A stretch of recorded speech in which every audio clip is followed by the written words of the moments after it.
This is John Steele, reporting on Adventure.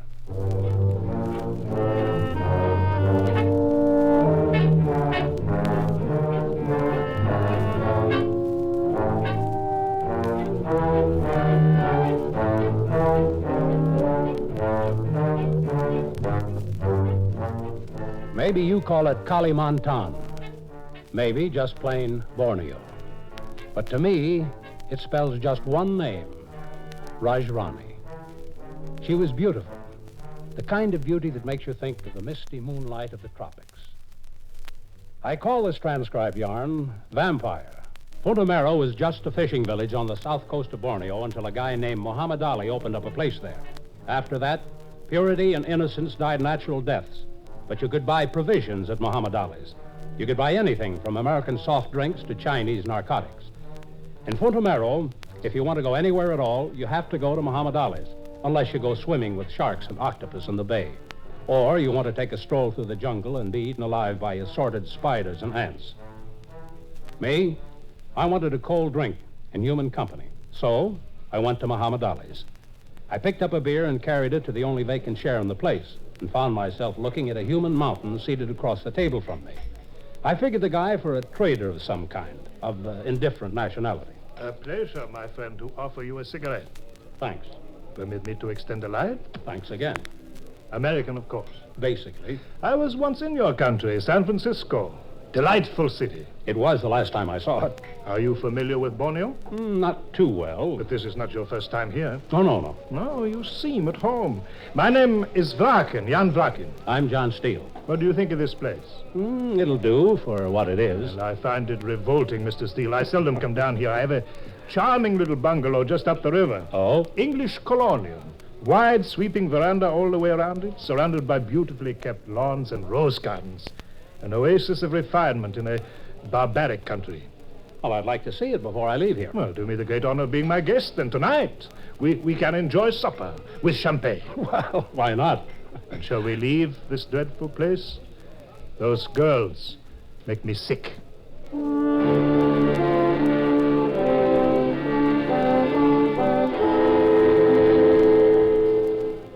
Jan Bracken owned a Jeep that had seen its best days, but it was just right for the short journey along a jungle path that ran along the banks of the river. If only you were staying a little longer, Mr. Steele. Why? I would arrange to entertain you. A tiger hunt. Do you enjoy hunting? On occasion. Well, my favorite sport is wild boar. At least twice a year. Anything wrong? There she is, Mr. Steele. Who is she? Standing there among the trees, staring at us. Pretend you do not see her. Well, who is she? Rajrani. That's her name? Yes. She's gorgeous. She's wicked. Well, is she taboo? It is no laughing matter, Mr. Steele. She thinks it is. Hey, you're really scared of her. Yes, I'm terrified. I don't get it. Do not misunderstand. I was happy to meet you. Even under normal conditions, I would have invited you to my home, but... But what? I was deathly afraid to come this way alone. All right, why? I wanted company. Because of that girl? Girl! Yeah? She is not human. Oh, no? You laugh, Mr. Steele. She looked very human to me. She is a vampire. Say that again? Don't make fun of it, Mr. Steele. Didn't you say she was a... Vampire, yes. Oh, I see. No, I'm not mad, Mr. Steele. Everyone in this neighborhood knows what she is. Mm-hmm. That's so? She's a vampire of the most deadly sort. Well, there were a few at Muhammad Ali's, only they didn't look as clean. Mr. Steele, Rajrani has already killed 2 men this year. You're really serious about this. I fear I am her next victim. Next victim? She watches for me. I see her sometimes at night time, watching my house. Listen to her.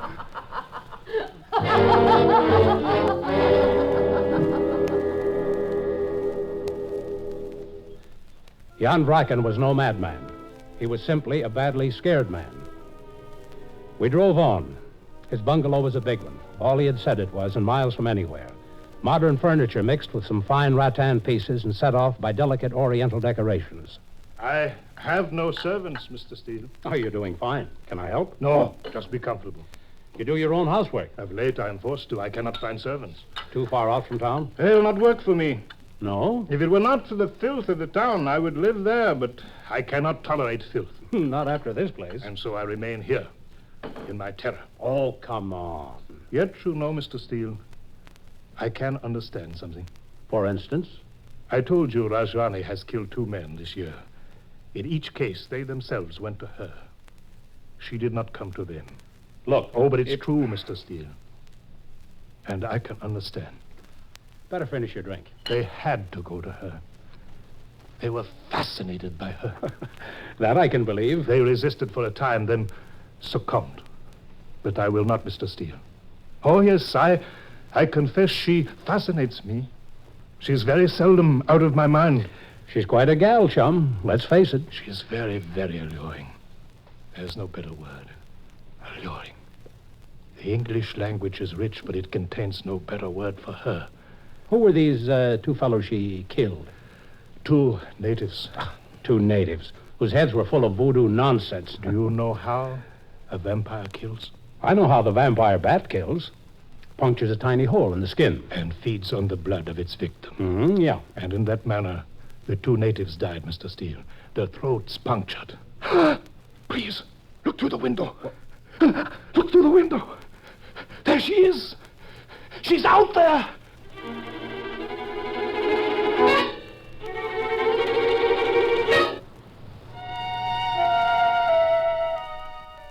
She stood there, near one of the rose bushes, the moonlight shimmering around her.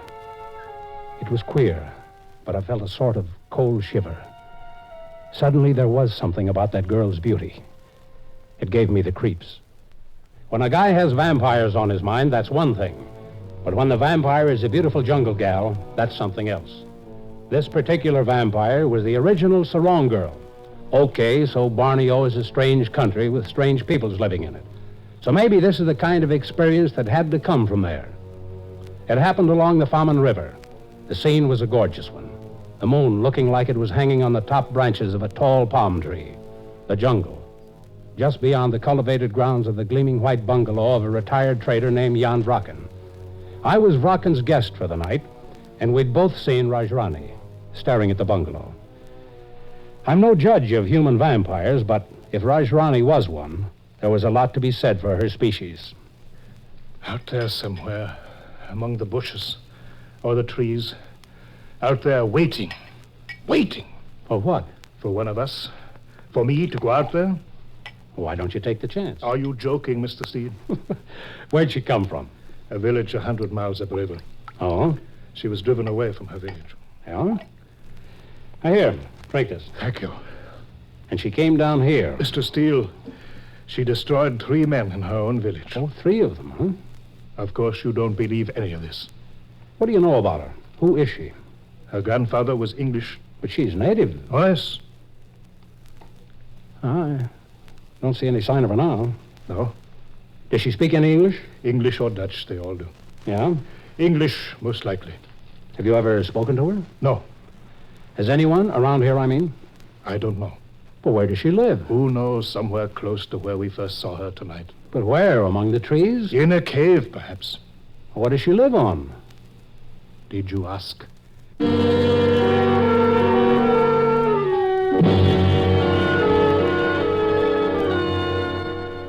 We waited for Rajrani to show herself again, but she didn't. I had every intention of going out to her. Maybe because I had to convince myself she was as normal as I was. But the night passed without further incident. And next morning, Jan Vraken drove me back to town.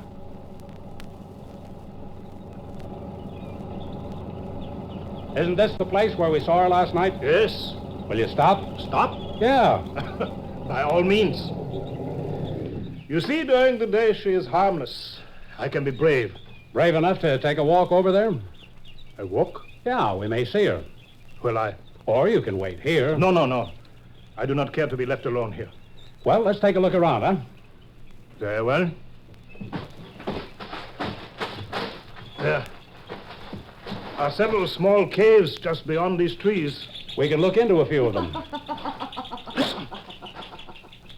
She's across there. Smiling at us. Come on. No. And stay here. Yes. Be careful, Mr. Steele. Be careful. Hello? Hello, Rajrani. They tell me that's your name. Yes. And you do speak English. Oh, yes. A lot of rocks around here. May I sit down? You have a sense of humor, eh? You're a funny man. You talk like you think I'm child. I'm woman. I'll buy that. Buy it? Figure of speech. Forget it. Who are you? I'm not on your mailing list. You wouldn't know me. My name is Steele. John Steele. John. It was my grandfather's name. Oh, that's so? Did he teach you English? Some. Why do you frighten my friend back there? I make fun.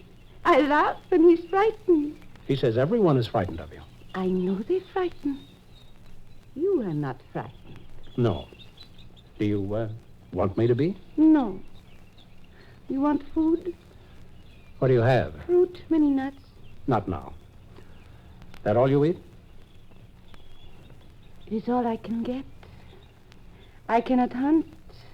I cannot kill animals. Well, wouldn't you like to live in a house? Oh, no. Look, would you like me to bring you some food?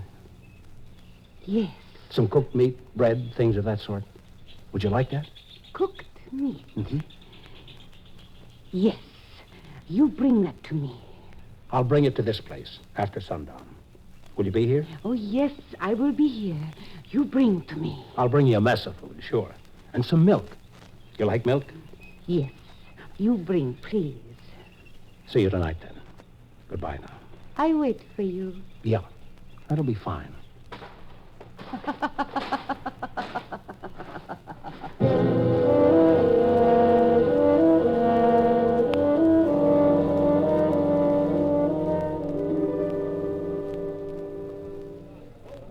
So you will meet her tonight, After sundown. and you will take her food. Yeah. I resent this, Mr. Steele. You what? I resent it very strongly. You shouldn't drink so much in the morning, fella. What can she mean to you? Oh, so that's it. But you will do well not to go to her. You're all mixed up, chum. No, no.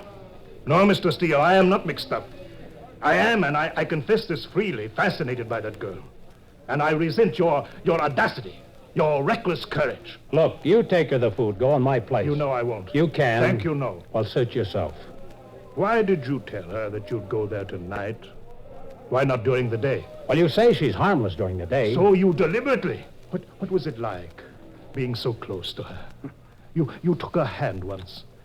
What did it feel like? I felt my heart pounding, Mr. Steele.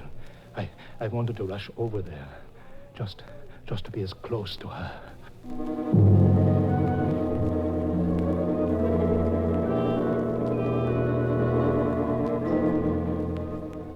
After a while, I left Riken. I bought a lot of food, had it packed up, then went upstairs to my room. Later in the day, I went down again to eat a meal. Riken was still there, soaking up liquor. I stayed away from him. About 5 that afternoon, I was back in my room doing some writing. I didn't hear you knock, chum. I did not knock, Mr. Steele.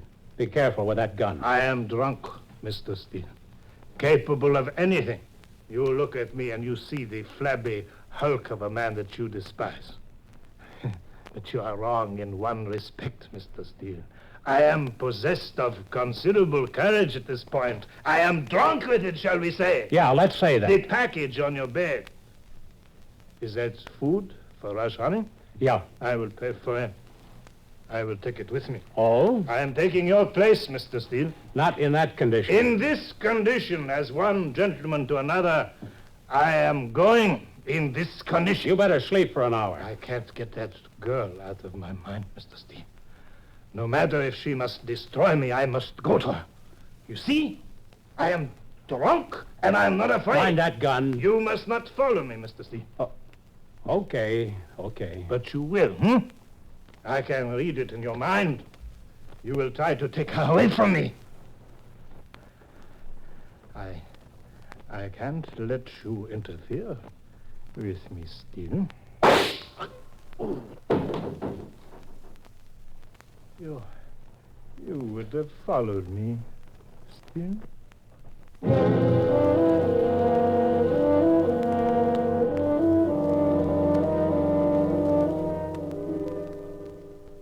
Jan Bracken was drunk when he fired at me. He couldn't miss. I was standing only 4 feet away, but his hand wavered. I felt a red-hot pain. The bullet clipped the side of my neck, just barely touched it, and I went on living. My reflexes are good. I didn't even think. I just dropped to the floor and stayed there. Sure, I was dazed, but I had sense enough not to be overly heroic. A second bullet might have finished me off. Larkin was satisfied. He picked up the food package I'd bought for Rajrani and ran out of my room. Where is she? She must be around here somewhere. Rajrani! Answer me! It's John Larkin! I have come to you! You hear me? I am here, you hear me? Rajrani! You hear me?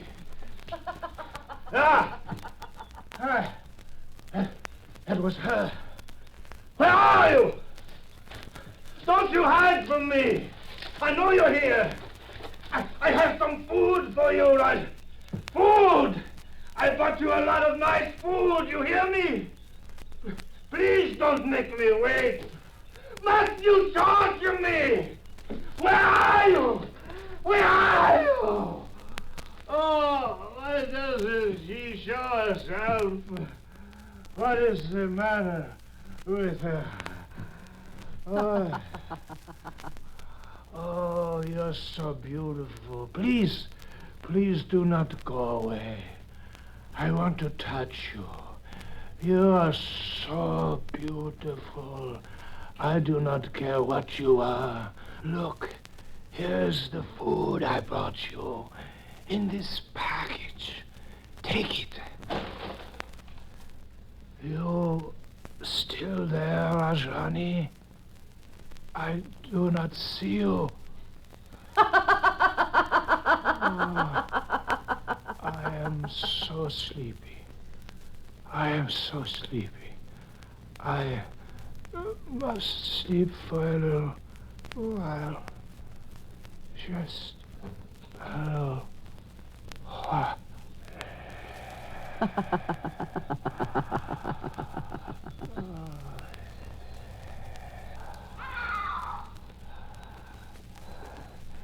You're so beautiful. Oh, yes, a man could die for the kiss of a girl like you.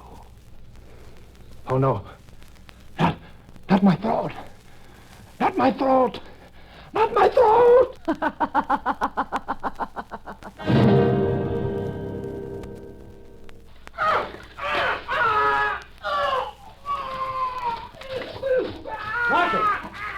Rocket! I'm coming! My throat! My throat! No! Get away from me! Get away! Larkin! Get away! Get away from me! Larkin! Steele! Hurry! Hurry! Oh, Steele, she was at my throat. don't be a fool. Steele, there's blood. There's blood on my throat. What? I fell asleep, Steele. She came to me, the vampire. She came to me as I slept. I felt her kiss me, then I felt... Ah! Here, hold it. Now, let me look at your throat. There's a puncture there, Steele, a puncture. I'd have died if I had not awakened. I woke up in time. I felt her there. I brushed her away. I heard her laugh at me. Steele, she must be destroyed. Shut up. There's two ways only, Steele, to destroy her kind. The silver bullet or the sharpened wooden stake. Shut up, you idiot. My throat. Oh, my throat. She was killing me. I would have died if I had not awakened when I did. You hear her? Come on, stand up. Yes, help me. I feel sick. I ought to slug you for that bullet. Oh, forgive me. I was drunk. I was not myself. Come on. The path's over there. Now either go home and sleep, or go back to town. To town, of course. What are you going to do? Never mind me. Go on. You get out of here. There were tiny marks on Brocken's throat. There were traces of blood. In a country like Borneo, that was all the proof necessary.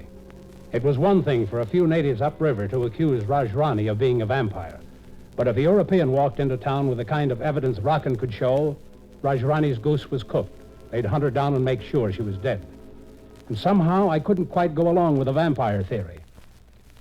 I don't know what I expected to accomplish, but after Brocken had left me, I lay down in the same place where he'd been lying.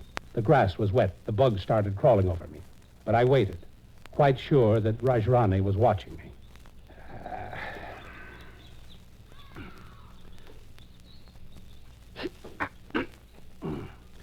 So that's it. Rajrani, Come here. Yes? Look, you're in serious trouble. Do you know that? Trouble? Will you trust me? Yes. Give me your hand. Let's get away from here. Yes. There are some islands off the coast. I have a lot of friends on one of them. I'm going to take you there. You'll be safe there. Safe? You don't even know what it's all about, do you? Here now, we'll have to get down to the beach without being seen. If we're lucky, we may be able to borrow a boat.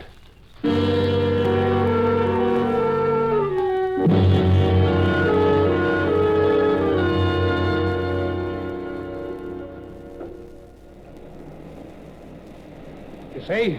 Across there, out to sea. Yes. That's strip of land. That's an island. We've got to get over there. Many boats on sand. We take one? Uh-huh. Problem is to find one with oars in it. Boats with sail? Good, I'll settle for that. No. Yeah, catamaran, even better. Come on, help me push it into the water. Yes. Yeah, that's right. Yeah. Okay, now. Hurry, climb aboard. Steele! Stop them! Stop them! Come on. Come back, Steele! Bring that girl back here, you fool! You're going to burn her! You get rid of her! Bring her back, Steele!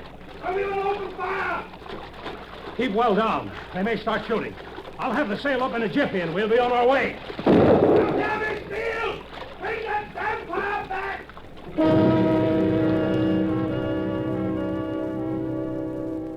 There was an offshore breeze. It filled the big sail of the catamaran, and we glided away from the beach towards the island. I saw Bracken and half a dozen town toughs running towards the beach. They fired a few shots. The catamaran was hit in several places, but she kept afloat. We reached the island in about an hour and a half, and I took Rajrani to a friend of mine, the resident missionary and his wife. I told them about Rajrani, and that was all there was to it. They took her in.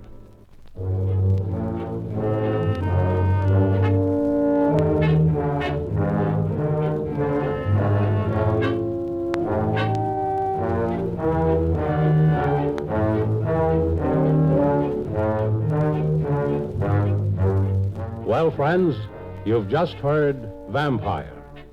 The answer was simple: superstition and a readiness to believe in any kind of voodoo. In each case, the men who had died had been drinking to fight their fear of the vampire. And once drunk, they had driven themselves to go where they thought Rajrani would be waiting.